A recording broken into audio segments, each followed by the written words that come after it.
Hi everybody, welcome to the Creative Bush Homestead.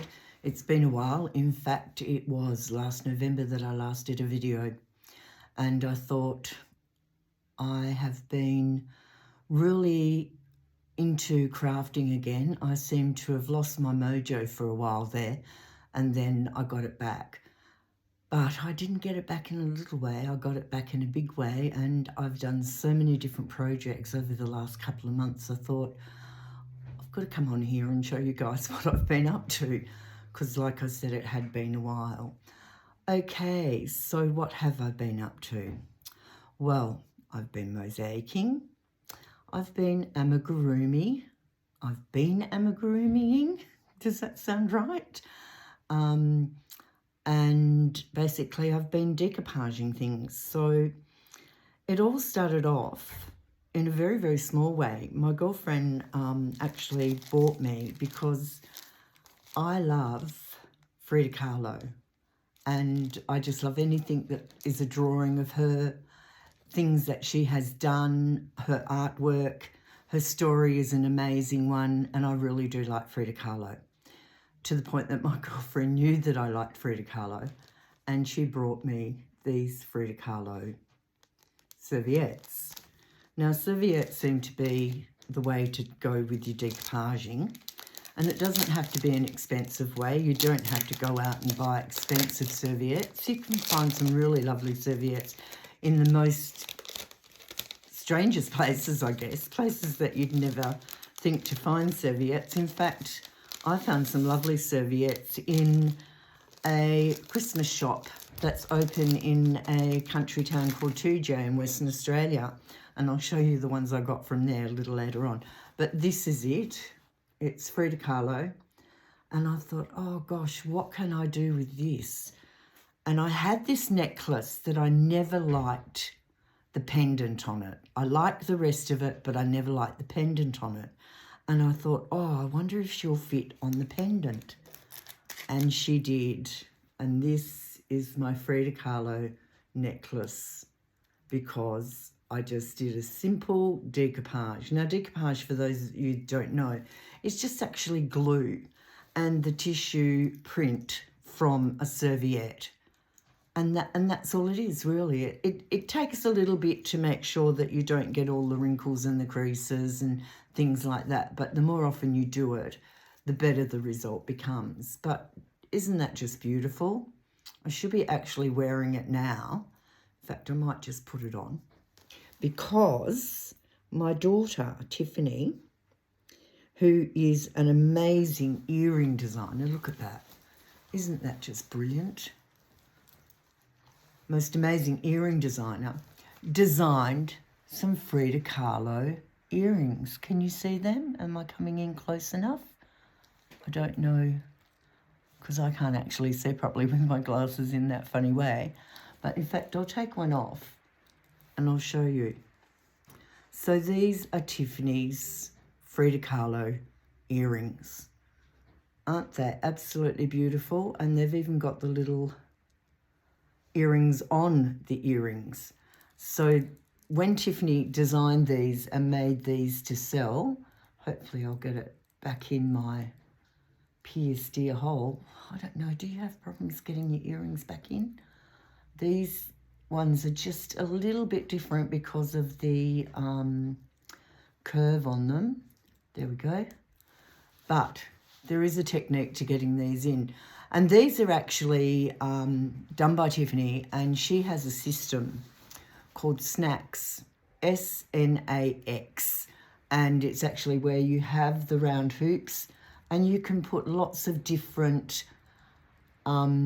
bits and pieces on your hoops, lots of different hoops. I'll put her name of her business in the description box below. She's called Seats Taken, and she does a release every month.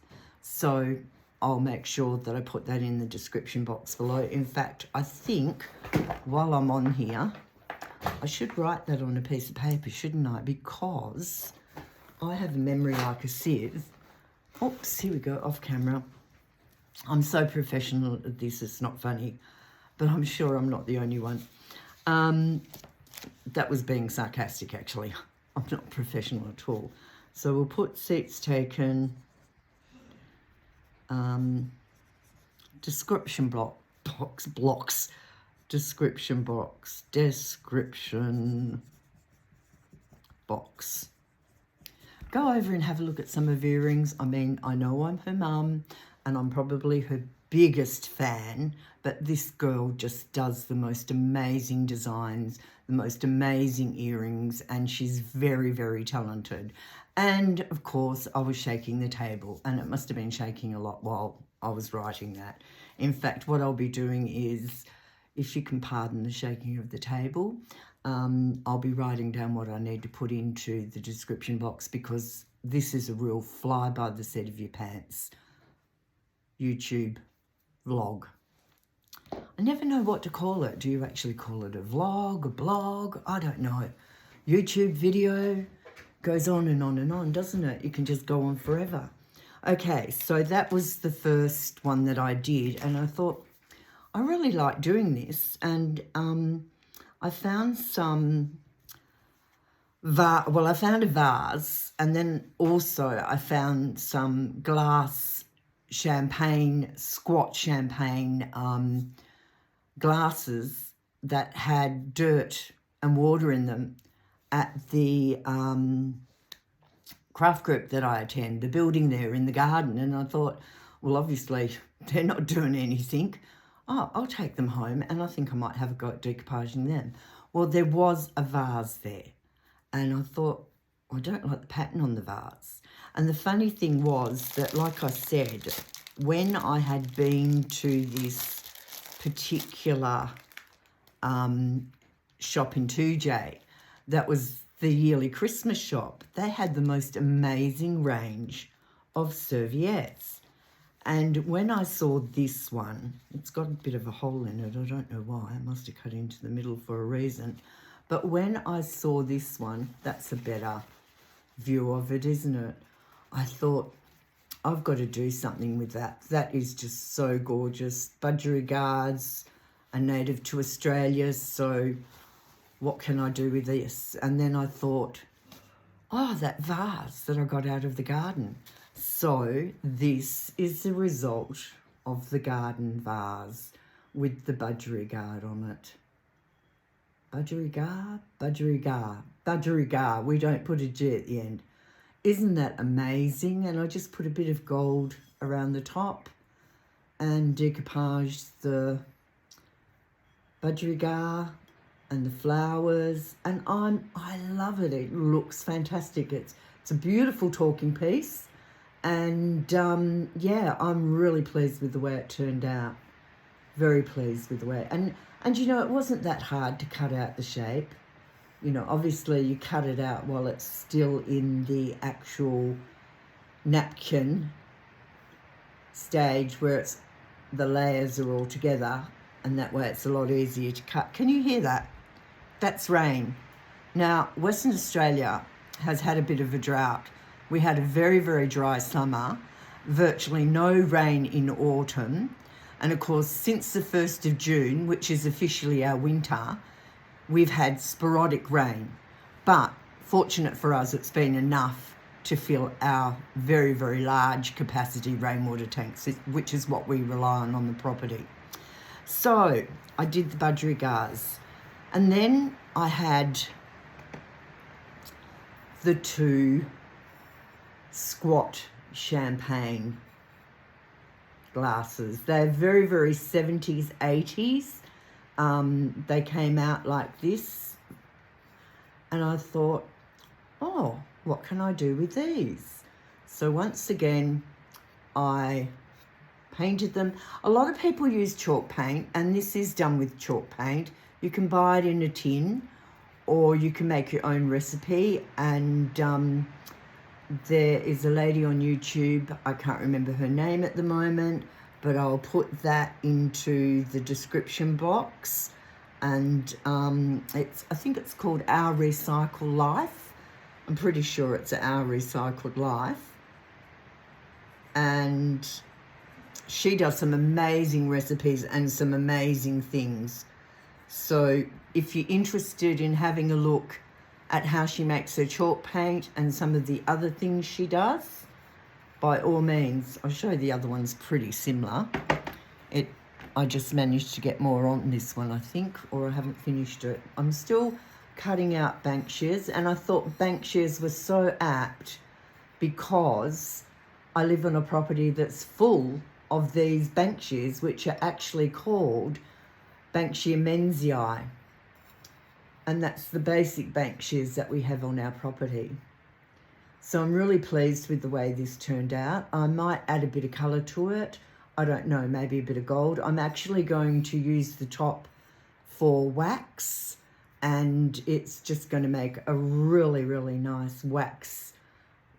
I can't think of the name, but a candle holder or a candle whatever. It's terrible when you get old. Your brain just goes out the window, I tell you. Then, after doing them, I thought, well, I'll just show you the, while I remember, I'll just show you the napkin that I actually used for this one. Now, I can't actually remember where I got this one from, but obviously it must have been in Australia somewhere. So that's the napkin. Isn't that lovely? Look, it's even got some, you know, Australian wildflowers on it besides the actual. I'm pleased with that. I will be using these napkins for other things, so don't think that when you buy a packet of napkins, and sometimes it depends on the napkins, they may not be cheap, it depends on the design that's on them. I will be doing other things with them. I'm thinking about making things for a market. My girlfriend Catherine and I are hoping to do a market around September. So hopefully I'll have a few things for that because, like I said, I have been busy with my crafting. My craft mojo has come back in a huge way. Okay, so then I decided I don't want to go out and buy things, but I'd like some more things to decoupage that I could use around the house. And I went to, we call it the Salvation Army, I think it was. I think it was the Salvation Army. We have a Salvation Army op shop amongst many other companies that are opportunity shops or secondhand shops or I don't know what other countries call them. I can't think for the moment.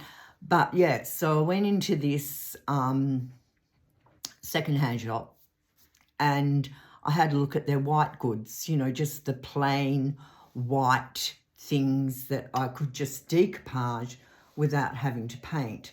And these white little china things are great. And a lot of people throw them out because they're, you know, not something they like anymore. They're a bit bland for the decor. This is actually a sugar pot. So I'm going to be doing a decoupage on that at some stage. I actually think this is a mustard pot because it came with a small little spoon, but it could be used as a sugar bowl. So it has got a little thing there, which is good for the teaspoon. So I will be decoupaging them. And then I found this is actually from IKEA. I think it cost me about $4. So we'll be decoupaging that too. So, you know, altogether they were $3. So it cost me about $10 for that little set, which isn't too bad. And then I have decoupaged one that I also bought, which is going to be our sugar bowl, because the bowl that I use that has a lid for sugar doesn't have the little cutout for the spoon, and it's really quite annoying. I don't like it. And I'd love Glenn to cut a piece out of it, but we might break the lid anyway, so we'll leave it as it is. So I did find a slightly bigger sugar bowl, and this is it. Perfect for the amount of sugar we use in our household, and this is what I decoupaged it with. I preferred to leave it with a little bit of white showing. I didn't want it to be totally covered in decoupage, and I think that has come up absolutely beautiful, and it's going to be a nice little addition to my coffee bar. So in all, that cost me, what, $3 for the little sugar bowl. The napkins actually came from Catherine. She gave me the napkin. So what was it? A bit of glue. I actually don't use Mod Podge for my gluing, as a lot of decoupage people do. I actually use just the white glue and a bit of water. And then I save my Mod Podge is actually a dishwasher one. So it's a dishwasher safe Mod Podge. And if you leave it to cure for 28 days, you can actually wash that item in the dishwasher on the top shelf, which is very handy. So I will give this another coat of the dishwasher Mod Podge, and we'll see how we'll go. I mean, obviously sugar bowls don't get washed that often, but it's good. By the time this will need to be washed, it will actually be cured enough. Okay, so that's that. So, and then I'll just show you this. I also found this in the garden. Now, I turned it into a little holder for putting my scissors and my little catchers and pins and things on my craft table. And that was such a lovely little decoupage. I really loved that little floral pattern, and I thought it looked really nice. The penguin I actually got from Temu. I thought it was a kit actually, so when the penguin came already fully done, I thought, oh, I know exactly what to do with that. And I didn't have to do one myself. I could have done a prickly cactus amigurumi or something like that. So that's been very handy on my desk here. So then next, what did I do next? Mosaics. Don't ask me what. I do remember now. I remember why I wanted to do mosaics. Now the thing I'm going to show you now, I'll just grab it here.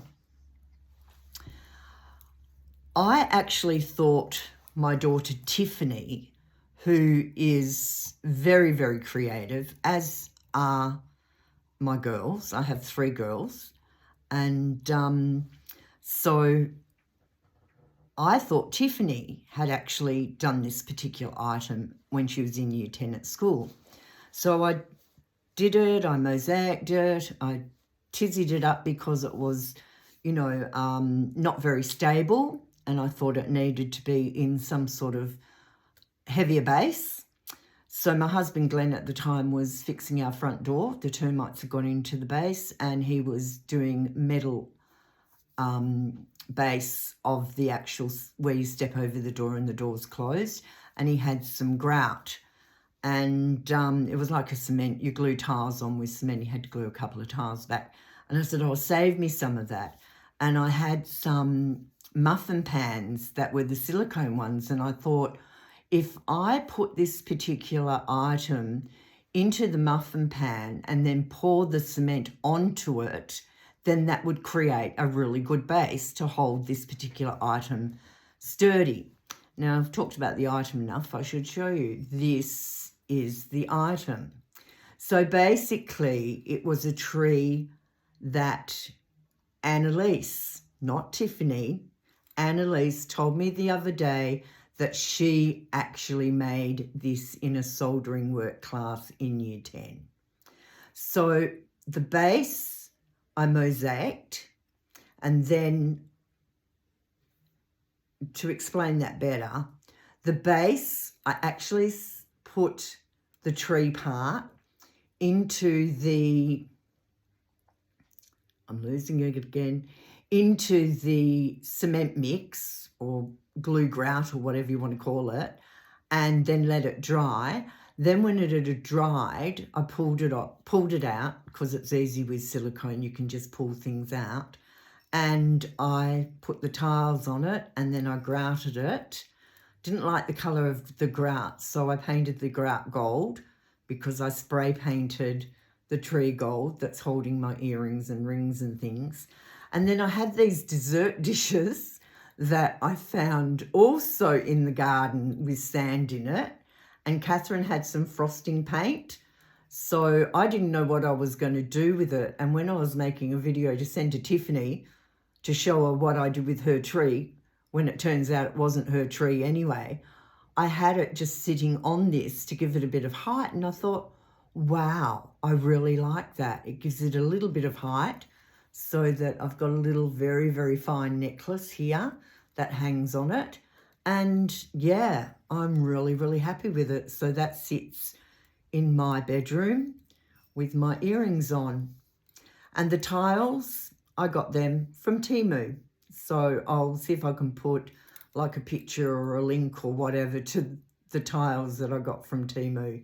They're like little glass tiles. They're really, really cute. Love them.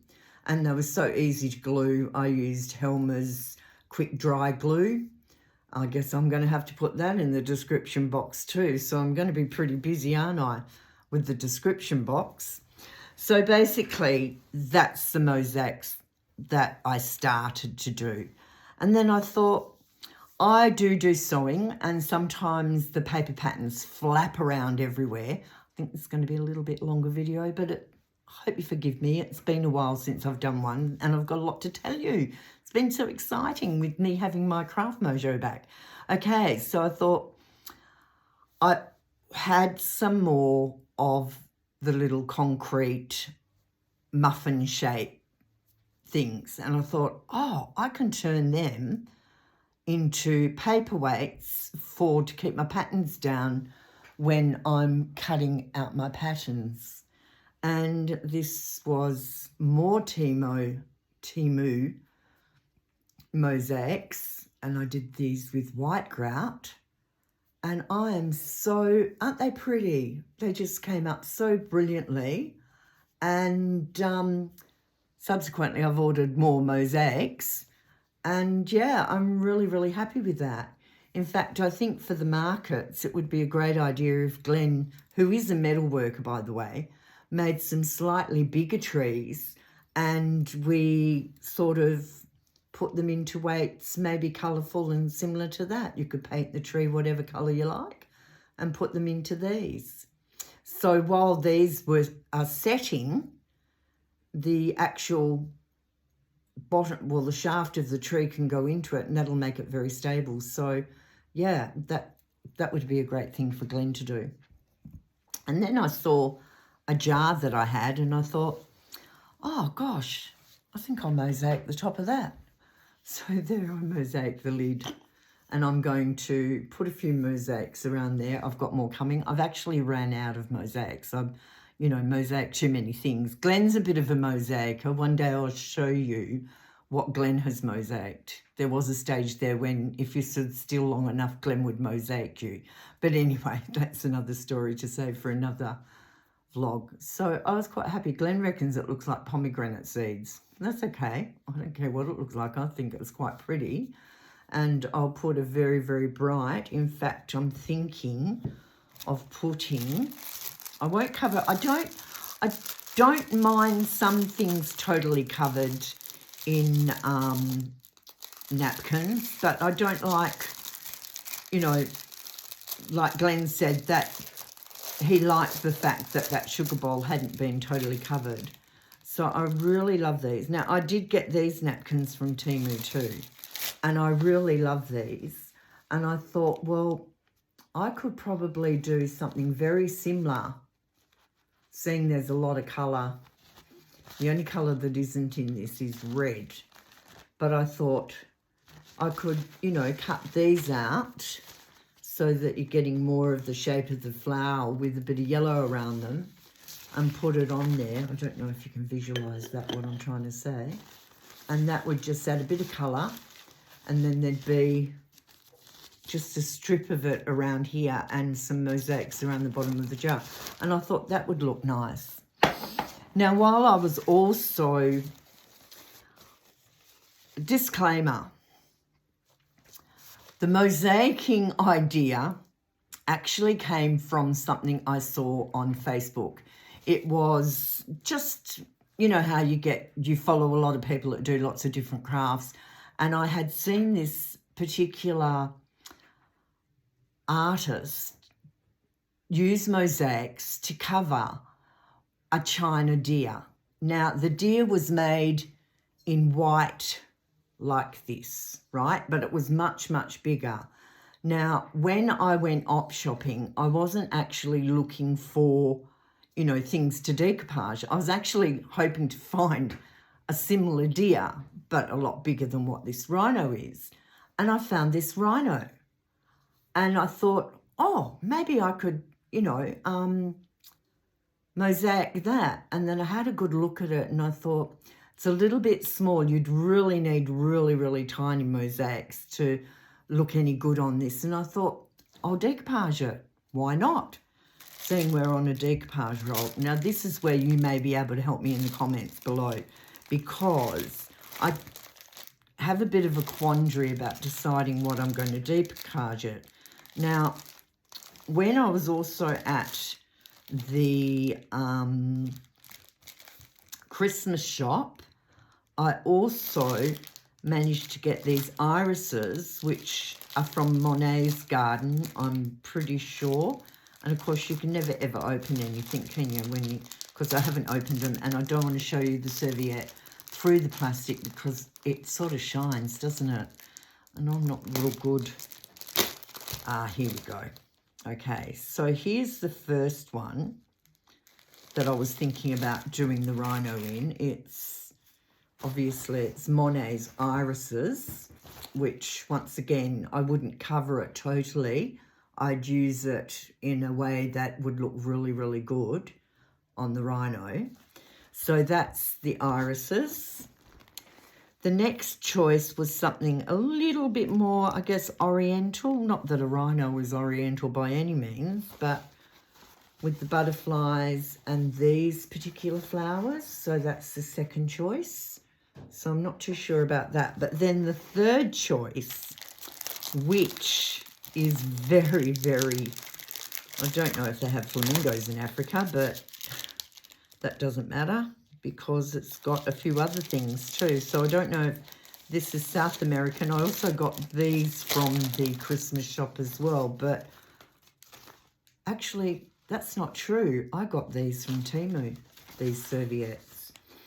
And I'm thinking maybe this would look better on the rhino. There's the toucan. I'll turn it up this way, you might be able to see it better. So there's a toucan. I think that's a lemur, I'm not sure, and the flamingos. But as you can see, there's a lot of ferns, a lot of pottery, and the black might look nice on the rhino. So to give it a bit of interest, you know, I could use the flamingos on one side, maybe the lemur on the other, you know, so that'll be an interesting one to do. So we've got 1, 2, 3 choices. So if you are watching and you feel like giving me a comment, so we've got choice number 1's the irises by Monet. Choice number 2 is the oriental flowers and butterflies. And then choice number 3 is the flamingos and toucans. So if you're watching and you feel like you'd like to comment on what to do on the rhino, please just put 1, 2, or 3. And then I'll have a good think about it and we'll see what I come up with. Okay, so that's basically the main things that I've been doing. But in the meantime, of course, I still love doing my amigurumi. And I'll sit there and I'll do amigurumi while Glenn's watching the sports or something to keep him company. I also do knitting as well. I love knitting socks, so I might show you those in another video, to be quite honest. Otherwise, I'll run out of things to tell you, won't I? So, okay, so I got back into my amigurumi. Now, I think if you've watched previous amigurumis, you may have seen this really, really simple, but very, very cute little teddy. Perfect for a newborn. There is nothing on this teddy that could be of any harm to a baby. So that was the first one I did. Then I decided to try something other than cotton, and I found this at Spotlight, which is like, you know, America's Hobby Lobby or whatever, and it's a little bit softer. And I thought, oh, rather than doing a material body, I'll do an embroidered body. So it hasn't quite come up as dark as what I'd like it to. But next time I do an embroidery of a body, is that light making it a little bit better? I will definitely use much, much brighter colours. And the other thing I was a bit disappointed in, I used the Solvay that you put onto your embroideries and then you sew through it. So you print it in a printer. I can't remember, I'll have to put that in the description box below, but it's, you can print on it in a printer and then stick it onto whatever you're embroidering. But the only problem was when I went to wash the Solvay off, because it's washable and it's supposed to just leave your stitching, I found that it actually discoloured the cotton. So that was originally very, very white, and that was a much brighter yellow and green. And so I don't think I'll be doing that again. I'll either have to make it up as I go along, or as I did with one that I will show in a photo near this, I actually did the embroidery on the tummy bit. So that's 3 of these that I've done, and they came out of the Cute Amigurumi Animals by Eleanor and Morris, and I actually got this book on Amazon. So I'm hoping that it's not back to front, and you can actually read that. And I got it from Amazon, and it's got some amazing, I'll just see if there's a picture of, so it's got these dogs. They're gorgeous. It's, oops, that's my templates for the tummy. It's got a hedgehog. You can just see that there, like that. And at the moment, I am doing Princess Fleur. So she's my current amigurumi. Can you see her? Hope it's, I don't know if this phone actually autofocuses or what, but that's Princess Fleur, and I'm doing her. So far, I have 2 legs, and the hardest part of all is the face, the head. So, and I've run out of my yarn, which is, can you think, oh look, the label's here. It's called Feels Like Butter. It's a lion brown yarn, and I bought it from Spotlight, which, like I said before, is virtually equivalent to the Hobby Lobby. Then, of course, I never ever stop there, do I? So I had to take something with me to go to craft group this morning. I hadn't been going for a long time on Wednesdays. The craft group's gotten really, really big, and I don't cope very well with lots and lots of people around me anymore. I don't mind a group of 3 or 4 or 5. I can handle that. But when there's like 12 or 13 people all talking at the same time, and, you know, my head just goes into another space, and I get very confused and overwhelmed, and I feel like I want to run. But I did stay purposely this morning. I purposely went this morning because a dear friend who has been with the group since 1992 was being made a life member today. So I really wanted to be there for her because, you know, she's getting older, and she's actually wheelchair bound, and she was brought in by one of the ladies from the group, which was really sweet, and we had a lovely morning tea for her. But then after Diana left and I'd had a chat with her, I just flew out the door. I just, wow, it was so noisy and it was echoing in there. And anyway, so I never got around to finishing what I'd taken to do. But I found this pattern actually on, it's out of a magazine. I don't know if the name of the magazine is on here. It isn't. But they're called Share Bears. Not Care Bears, Share Bears. I don't know if you can see that very well. Sorry about the crease in the paper. Is that better? They're called Share Bears. So they're little tiny bears done out of cotton. And I thought, because I have to wait before I can get, well, tomorrow hopefully I'll get some, feels like butter. Had to look again there. To finish off the Princess Fleur, I thought I'd do this little Share Bear. So this is as far as I've got. So I'm not happy with the ears actually, and I think the head looks a bit cone head, but you know, it's still got to have arms and its little muzzle. I don't know. I think the ear needs to be bigger, I'm not sure. Anyway, that's what I was doing with some Temu yarn, because I have heaps of different yarn from all over the place. And that basically, my friends, is it. That's been my over-the-top crafting for the last, 2 weeks, I guess. So hopefully my mojo keeps up, because I did also, for a friend, make a teapot cozy. It was actually made out of material, and I will put a link to that, not a link, a photo of that probably up here, if I can remember how to do it, because it's so long since I last did a video. And that was made with some fleece that was actually printed on to look like granny squares. It was a huge task. Put it this way, I won't be making any more.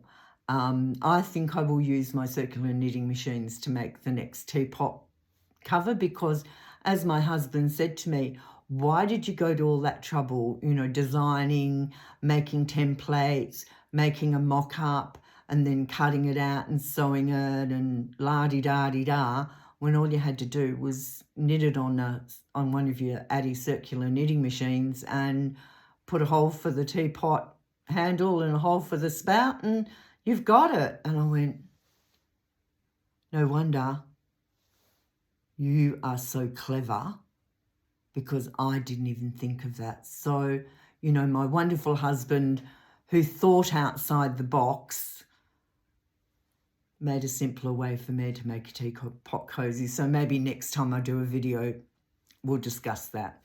Okay, my beautiful people, I hope that your life is going really well for you and you're happy and the sun is shining in your heart no matter where you are. So thank you for watching. Don't forget to subscribe. And also, if you're worried about when I'll do the next YouTube video, do the notification bell, because that'll remind you. In fact, maybe I should do a notification bell for myself to remind me to do some more. Okay, see you later. Thanks for watching. Bye.